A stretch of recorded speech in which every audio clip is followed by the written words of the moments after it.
Welcome back, all you lovely people. I hope you got a snack and maybe a glass of water or at least some kind of refreshing beverage. I know this is like the longest module of them all. We're almost done, thank heavens. So yeah, you might need a beverage to finish this. So let's finish up this module by looking at some issues with natural law theology. Again, recall natural law theology has been saying that following nature, especially our rational human nature, is morally right, whereas going against nature, especially our rational human nature, is morally wrong. And again, we've laid out these, I've been repeating them, drilling them in. That's my goal. I just got to get these ideas in that brain somewhere. These three ideas going on with natural law theology. Remember, first, you can start saying it with me, right? Nature acts for a purpose that God has planned for it. That's number one. Number two, what is natural is morally right and good.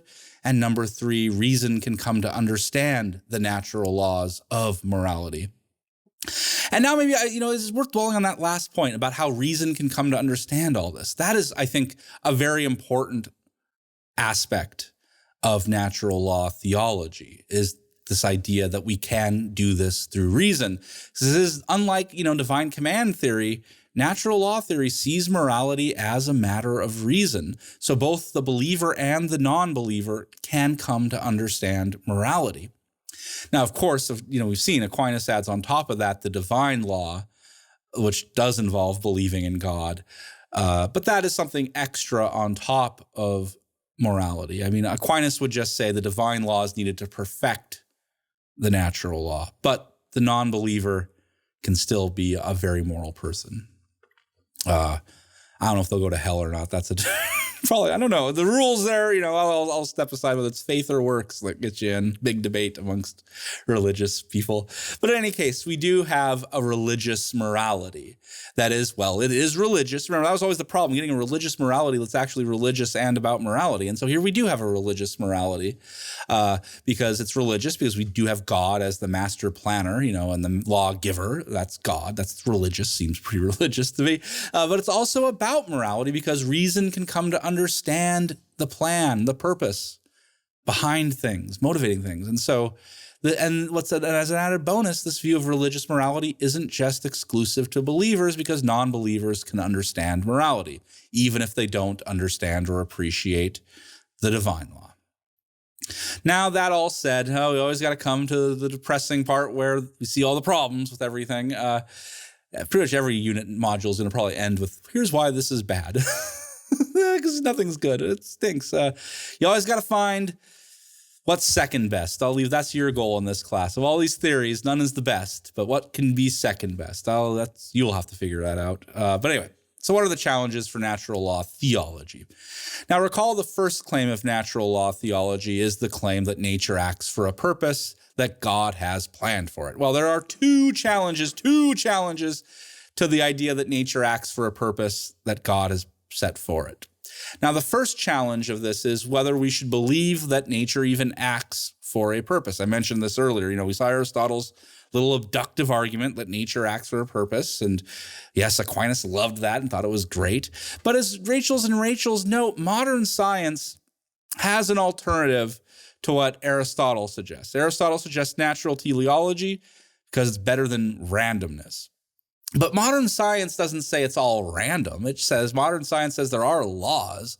It's just that these laws are blind and aren't acting for any greater purpose. Like the law of gravity is just the law of gravity. The laws of thermodynamics, they don't care about your feelings. They don't act for a purpose. They're just there.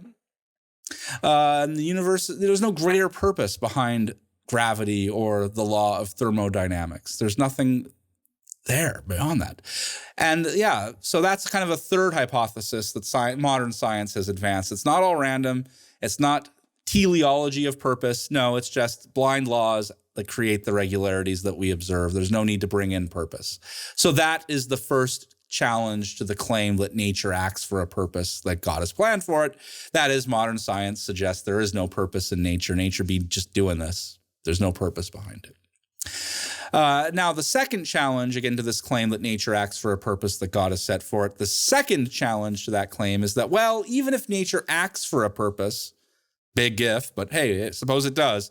Does that even require the existence of God as designing or creating or setting up these purposes? Because recall, Aristotle and Aquinas disagree. Aquinas says, of course, there has to be a God setting forth purpose. But what I told you, Aristotle does not think there needs to be any kind of divine intelligence or design at play for things to have purpose. Again, Aristotle says there is a purpose for the spider making the web, but the spider isn't intelligent to that purpose, and nor must there be a divine intelligence putting that together. But again, Aristotle thinks that the spider is acting for purpose. It just doesn't need intelligence or a god to put that together. And so again, those are two challenges we've just seen now about nature acting for a purpose that God has planned for it. We can deny that nature acts for a purpose, or we can deny that God is needed to give purpose. So that's against the first claim. So the second part of natural law, the second claim of natural law theology, was that what's natural is morally right and good. Now, this claim also faces two challenges that I'll talk about. We see the first of these challenges when Mr. Green goes to my favorite place, his thought bubble, for some flash philosophy. This is where he presents us with the is-ought problem. That is, just because something is a certain way does not mean it should or ought to be that way. To go from it is to it is ought to be requires a substantive argument making that connection. You can't just go from it is to it ought to be for free. We have to have an argument. And Rachel's explain this as well in the reading from them, their little reading. They also mention, because the is-ought problem is pretty famous and it's always used against natural law, because what Rachel's say is that facts are different from values. We've seen this in this class already when I've talked about descriptive claims having a different flavor, if you will, from normative claims. And Rachel's are just repeating that same point, saying facts and values are just logically different things. Facts describe what is the case. So just because that's the things that are maybe factually true, but values are normative judgments, normative claims. And so just because something's factually true does not mean anything about what might be morally true. As Rachel's say, facts are one thing, values are altogether something different.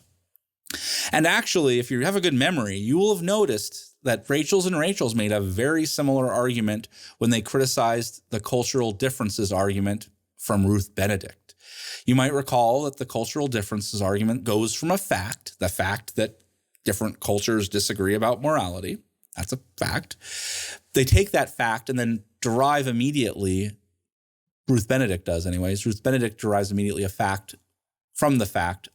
claim about morality, that morality is relative to different cultures. If you go back and rewatch the video, you'll notice that I talked about how it is a mistake to immediately go from facts to morality. Again, we need a substantive argument that somehow says these facts give us something that's about morality. You can't just make the move for free. It doesn't come for free. You have to give me an argument. And so in any case, the is-ought problem for natural law theology is that you just cannot logically go from what is natural to saying it's natural, therefore it's good. That therefore needs a lot of explanation. And then again, at least Aquinas does give us an explanation. Let's be fair to Aquinas, because Aquinas will say, oh, why is what natural good? Oh, that's easy. God made nature. God created what is natural. So the natural must be good because God created it. Of course, now we have to prove God exists, and that's a whole other problem way out of scope of this class. But at least Aquinas has an argument. It is dependent on there being a God that created nature. So then, of course, what is natural is good if it was created by, God. But now we have to debate whether God exists. Anyway, at least now you see how that debate over the is-ought problem goes when it comes to natural law theology. So that, again, is a problem that what is natural is morally right and good, and we can't go from what is natural to what is good without a real argument. So now there's also a second claim. I mentioned a second claim to the idea that what is natural is morally right and good. And this challenges, aren't there a lot of natural things that aren't good? I mean, disease isn't good, right? Disease is natural, disease bad. Emotions like violent hatred, very natural, but they be bad too. And so the worry is it's just once we start thinking about it, we can name plenty of things that are natural, but it's hard to understand how they're good. And again, we might have to go back to an existence of God to try to explain why these seemingly bad things are actually good things. And again, now we have to prove God exists. And again, we're way outside of this class now. But again, at least you understand these two challenges for what is natural, is morally good and right. That is the is-ought fallacy, or the is-ought problem, or the idea that maybe there are counterexamples of things that are natural but bad. I think natural law theology will have to appeal to the existence of God now, and that's, not easy either. But at least you now understand some weaknesses, that maybe you do have to show God exists for this to be believable, and that's no small, easy thing to do. Again, to summarize, natural law rests on three claims. Nature acts for a purpose that God has planned for it. What is natural is morally right and good. And three, reason can come to understand the natural law and morality. And now in this video, I've said that third thing about reason can come to understand the natural law and morality. That seems good. That's better than divine command theory for sure.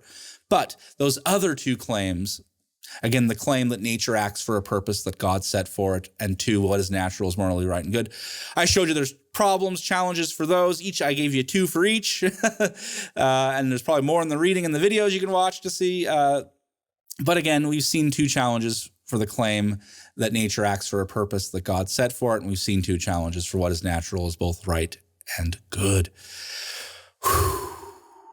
This was a monster module. Yeah, I bit off a little more than I could chew when I put this module together. I do believe this will be the largest module for the class. You finished it. You're done. You've definitely earned that pat on the back. In fact, you earned as many pats as you want. Go find people on the street and say, pat me on the back. I just finished this gosh darn module on natural law theology. I deserve drinks on me. Or no, you buy me the drinks. Something like that. You've earned it. You've definitely earned it. So finish this module quiz. Do whatever tweets you need to get done and start preparing for that exam, which is due this weekend. I hope to high heaven when I'm saying this to you right now, when you're hearing this, it still hasn't been posted yet. I'm worried it's going to be now. It's for you watching this video. Hey, man, if it's Saturday night right now and you're just wrapping this up, oh, man, well, you got a few hours to finish the exam. But really do try to set aside a little bit of time so you can get that done and, do a good job. I know you guys can handle this. You guys are rock stars. I'm very proud of you all making it through this far with me. So, hey, just keep working that hard and you can do it. I really do believe in you guys. Okay. Well, anyway, so I'll let you get to that. So, hey, take care. And as always, stay safe.